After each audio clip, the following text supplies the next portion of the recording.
Good morning, everyone.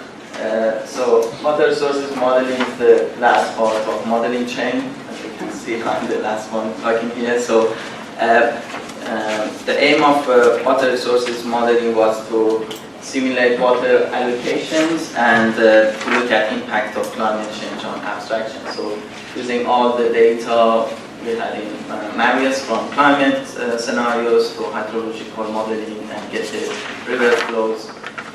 Specifically, we started to look at water companies and water shortages for public water supply.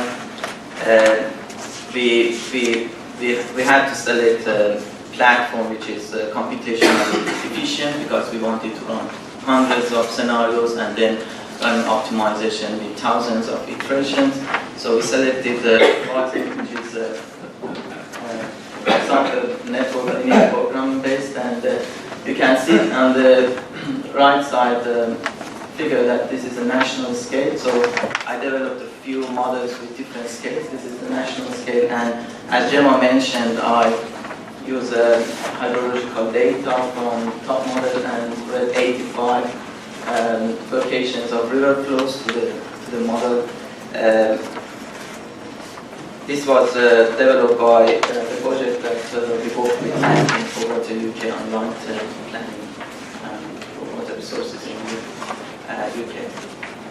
For the regional scale, I look at Thames Basin water system, which is a snapshot of the very detailed system in the Thames Basin.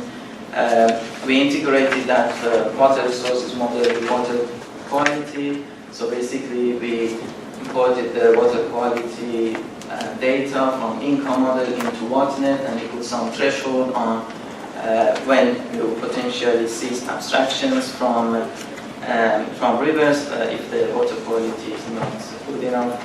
It would give us the frequency of look at the frequency of imposed restrictions on water demand for different level of restrictions, and that would give us kind of probability figures on what would be the likelihood of exceeding level of service with different water quality scenarios, having reservoir water quality or without that, or without any water quality.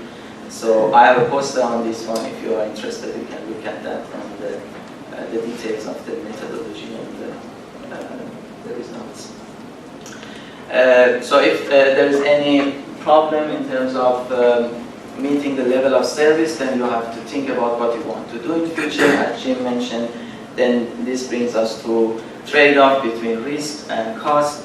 So in these figures, I've just put two samples of the results that we get from multi-objective optimization, looking at restriction costs against capital and operational costs. And depends on the tolerable risk that you would accept, then you would have different options. Each of these points on the left side graph is present in the portfolio of investment and demand management functions for the future. The other things that how robust would be your decisions, and we tested the robustness of optimal solutions with the extreme climate scenarios or more extreme demand scenarios.